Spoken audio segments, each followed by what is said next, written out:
guys, Assalamualaikum warahmatullahi wabarakatuh. Selamat datang kembali di Andrik Channel. Kali ini akan kembali dikupas teks mentor terkait dengan salah satu pertanyaan dari pemirsa Andrik Channel yang akan mengupas perlakuan pajak pertambahan nilai atas perjalanan haji dan umroh. Oke guys, terima kasih telah like dan share. Dan sebagai bentuk apresiasi dalam pembuatan video-video pajak yang dapat menambah motivasi saya guys, mohon subscribe dengan mengklik lonceng di bawah guys yang berwarna merah. Oke guys, gratis guys, materi pajaknya gratis, ngekliknya juga gratis. Oke, inilah dia pertanyaannya.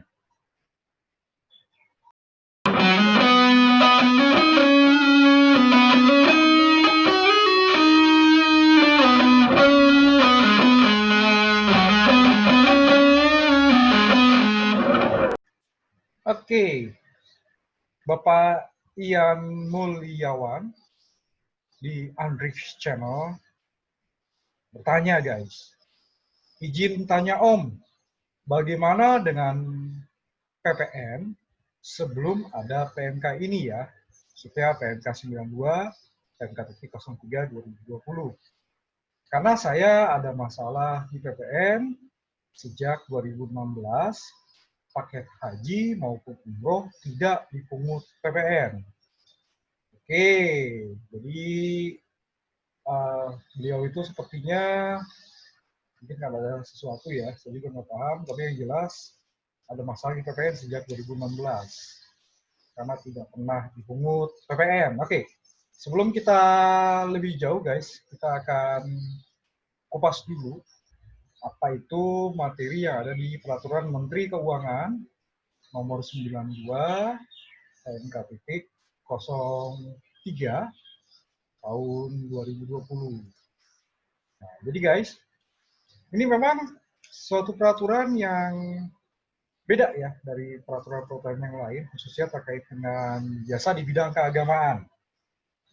Dan kalau kita telusuri lebih jauh, ya pengaturan terkait jasa keagamaan, khususnya tentang jasa lainnya, yaitu dalam Menteri Keuangan, ini baru sekarang guys. Sebelumnya memang jasa keagamaan itu bukan objek PPN, ya, bukan jasa kena pajak. Ini jasa pelayanan rumah ibadah, pemberian khotbah atau dakwah, penyelenggara kegiatan keagamaan, dan jasa lainnya di bidang keagamaan. Nah, jasa lainnya ini tidak pernah dijelaskan, guys. Baru ada di PMK 92 tahun 2020 ini. Nah, jasa lainnya ini, guys, ya, dan ini kalau terkait dengan pertanyaan Pak Ian ya, guys, ya, terkait dengan jasa keagamaan, itu adalah jasa penyelenggaraan perjalanan ibadah keagamaan oleh pemerintah, jasa penyelenggaraan perjalanan ibadah keagamaan oleh Biro Perjalanan Wisata. Oke, yang oleh pemerintah kita skip, sekarang kita yang kedua aja guys, huruf B, pasal 4 ayat 1 huruf B, oleh Biro Perjalanan Wisata, ya, di pasal 4 ayat 3-nya guys, jasa penyelenggara perjalanan ibadah keagamaan oleh Biro Perjalanan Wisata meliputi jasa penyelenggaraan ibadah haji khusus dan atau penyelenggaraan perjalanan ibadah umroh ke kota Mekah dan kota Madinah. Itulah yang non-JKP. Nah, sebelum ini berlaku guys, ya karena Pak Ian kan tadi arahnya sebelum ada PMK ini.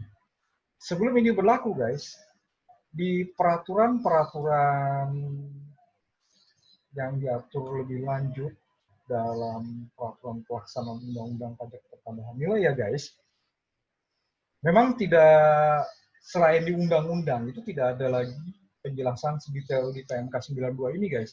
Sebelum ini berlaku sekali lagi ya.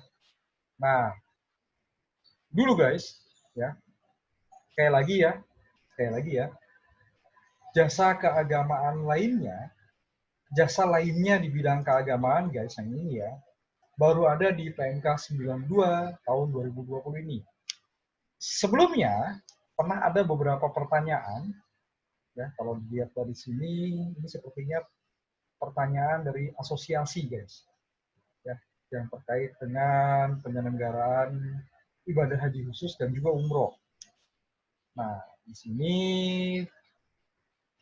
Mereka ini bertanya kepada Direktorat Jenderal Pajak, guys, dan dijawab melalui surat Dirjen Pajak. Kita lihat dulu yang surat nomor 693 PJ 53 tahun 2002 ini, guys.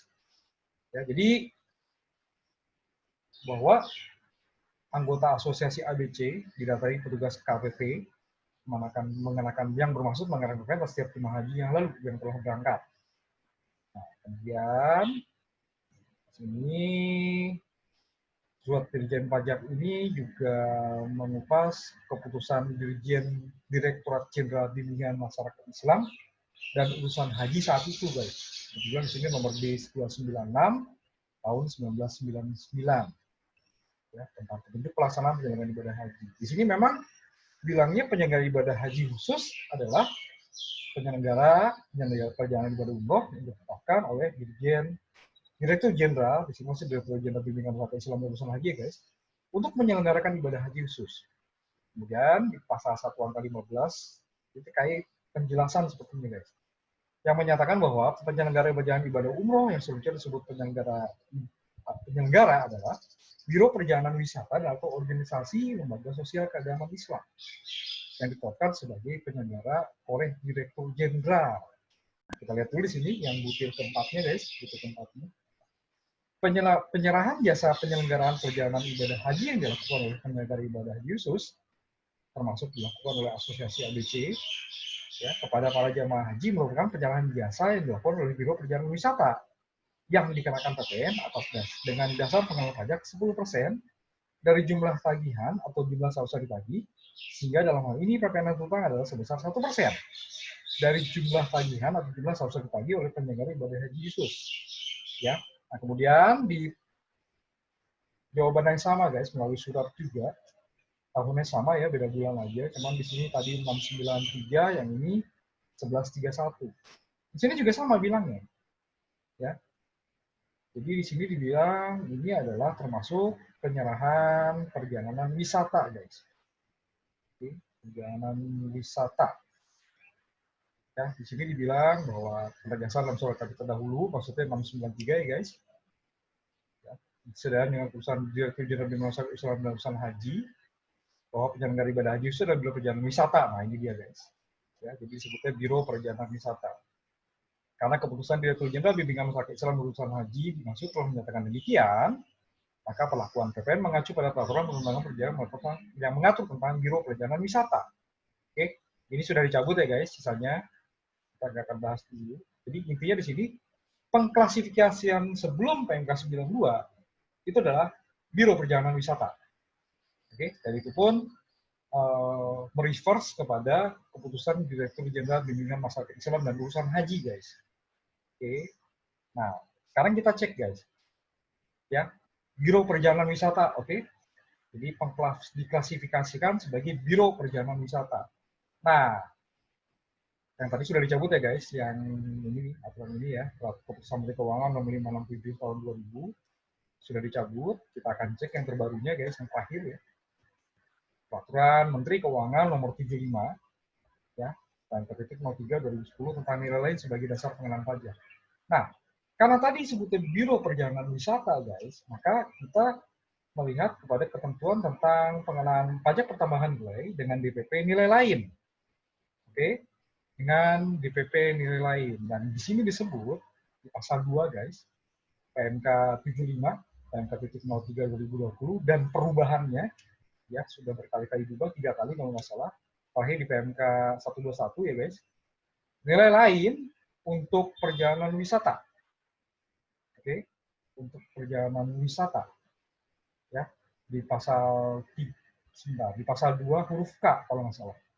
Untuk penyerahan jasa Biro Perjalanan Wisata dan atau jasa agen perjalanan wisata berupa paket wisata, pemesanan sarana angkutan, dan pemesanan sarana akomodasi yang penyerahannya tidak didasari pada pemberian komisi atau imbalan atas penyerahan jasa perantara. Jualan adalah 10% dari jumlah tagih atau jumlah seharusnya ditagih. Nilai lain 10% dari jumlah tagihan. Ya, oke, 10% dikalikan jumlah tagihan, dikalikan lagi tarif PPN 10%. Jadinya tarif efektifnya adalah 1% dari jumlah tagihan. Nah, karena itu, guys, karena sebelum PMK 92 ini tidak ada jasa keagamaan lainnya, ya, yang di sini adalah jasa perjalanan ibadah ya, yang lalu itu adalah jasa perjalanan wisata. Jadi saya ingat banget soalnya dulu yang namanya umroh itu nggak kayak sekarang. Sekarang kan ibadah umroh, masih ibadah umroh sih, tapi ada embel-embel perjalanan wisata religi.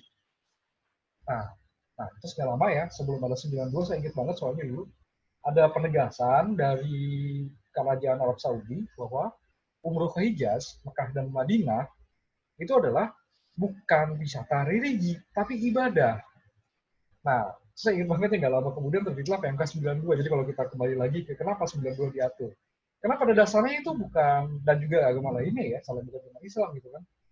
Itu tuh bukan wisata religi guys, tapi ibadah ya, bukan perjalanan wisata gitu ya. Akhirnya karena sudah ada perubahan di 92, makanya untuk umroh dan haji ya itu bukan JKP karena termasuk jasa di bidang keagamaan. Tapi sebelum 92 berlaku, itu adalah Biro Perjalanan Wisata, guys. Oke, nah kita bisa lihat tadi ya di S693, pertanyaan asosiasi seperti ini, guys. Dan di surat Dirjen Pajak nomor 1131, yang di sini intinya adalah menegaskan berdasarkan Direktur Jenderal Bimbingan Masalah Islam dan Urusan Haji, ya, penyelenggara ibadah khusus adalah Biro Perjalanan Wisata. Jadi umroh pun termasuk Biro Perjalanan perjalanan wisata yang PPN-nya berdasarkan pasal 2 huruf K jasa Biro Perjalanan Wisata itu dikenakan PPN dengan DPP dasar pengenaan pajak nilai lain sebesar 10% dari jumlah tagihan atau yang seharusnya ditagih. Sehingga tarif efektif PPN-nya adalah 1%. Nah, kemudian guys, PMK 92 juga ini memberi 92 tahun 2020 ini juga memberikan batasan ya. Jadi hanya ibadah ke kota Mekah dan Madinah, guys. Kalau ternyata di sini tidak hanya perjalanan umrohnya itu ada juga kota lainnya, misalnya ke Turki, guys. Ya, di pasal berikutnya dari ketentuan ini, guys. Pasal 6 kalau nggak salah ya. Sebentar. Di pasal berikutnya, nah ini dia, guys. Pasal 7 ya. Nah, di sini disebut dalam hal jasa penyelenggaraan perjalanan ibadah keagamaan tadi ya, Mekah dan Madinah, juga menyelenggarakan perjalanan ke tempat lain. Jasa penyelenggaraan perjalanan ke tempat lain dikenakan PPN. Oke, termasuk dalam penyelenggaraan perjalanan ke tempat lain, yaitu perjalanan ke tempat lain bukan dalam rangka transit, baik tercantum atau tidak tercantum dalam perawanan jasa penyelenggaraan perjalanan. Di pasal 8, PPN dan terutang dihitung yang tadi ya, selain ke Mekah dan Madinah, misalnya ke Turki. PPN dan terutang dihitung dengan cara mengenakan tarif 10% dengan DPP. DPP-nya di sini adalah nilai lain berupa sebesar 10% dari jumlah yang ditagih atau seharusnya ditagih atas jasa penyelenggaraan perjalanan ke tempat lain dalam hal tagihan dirinci antara tagihan paket penyelenggara perjalanan keagamaan dan tagihan paket perjalanan ke tempat lain. Jadi sini yang ditagih 10% adalah bukan Mekah dan Madinahnya, tapi Turkinya, guys. Oke.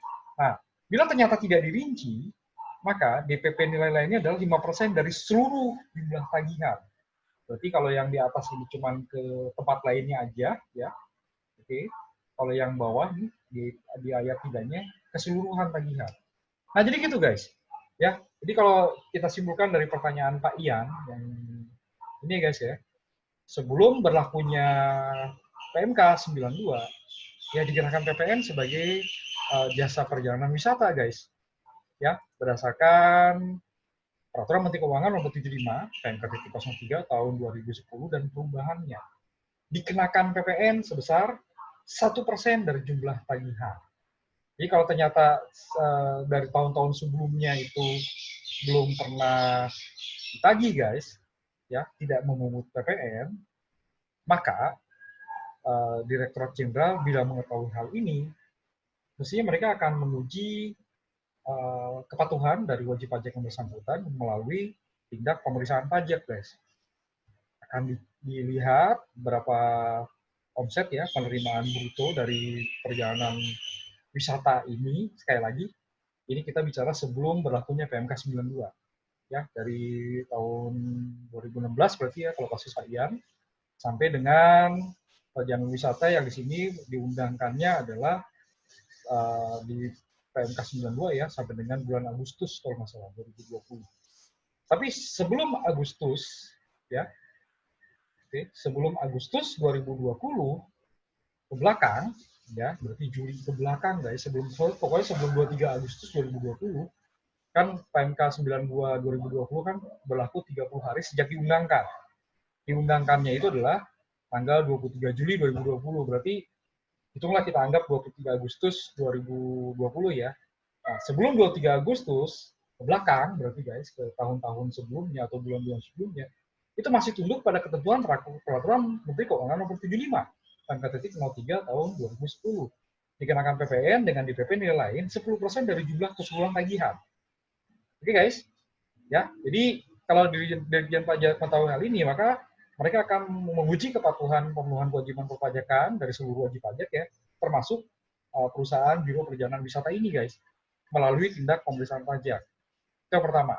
Nah, selain mengenakan 1% dari total penerimaan bruto ya, atau omset ya sebenarnya, ya, mereka juga akan melihat apakah ada pajak masukan yang dikreditkan. Karena biro perjalanan wisata guys, yang dikenakan nilai lain, ya, yang dikenakan nilai lain berdasarkan pasal 3 dari PMK 75 dan perubahannya ini, disebutkan bahwa pajak masukan yang berhubungan dengan penyerahan jasa biro perjalanan wisata dan atau jasa agen perjalanan wisata berupa penjualan paket wisata, pemesanan sarana angkutan, dan pemesanan sarana akomodasi yang tidak didasari oleh perjanjian jasa perantara penjualan yang dilakukan oleh pengusaha jasa biro perjalanan wisata atau jasa agen perjalanan wisata tidak dapat dikreditkan. Jadi akan, kalaupun lapor PPN-nya ada pajak masukan yang dikreditkan oleh biro perjalanan wisata, semuanya akan dikoreksi guys. Oke, jadi berapa pajak masukan, seberapa pajak keluaran yang tidak dipungut, berapa PPN yang tidak dipungut, akan dicek dari peredaran bruto. Ya, kalau ternyata pernah melaporkan, pernah memungut PPN, ada pajak masukan yang dikreditkan, maka seluruh pajak masukan terkait dengan biro perjalanan wisata umroh ini guys, itu akan dilakukan koreksi. Ya, jadi pajak masukan yang hilang berarti PK-nya bertambah, pajak keluarnya bertambah. Berarti kalau pajak keluarnya bertambah, berarti pajak PPN terutang, pajak pertambahan nilai terutang juga akan menjadi lebih besar. Oke, jadi sebelum berlakunya PMK 92 kayak begitu. Itu dikenakan PPN dengan nilai lain berdasarkan PMK nomor 75 PMK.03 tahun 2010 dan perubahan.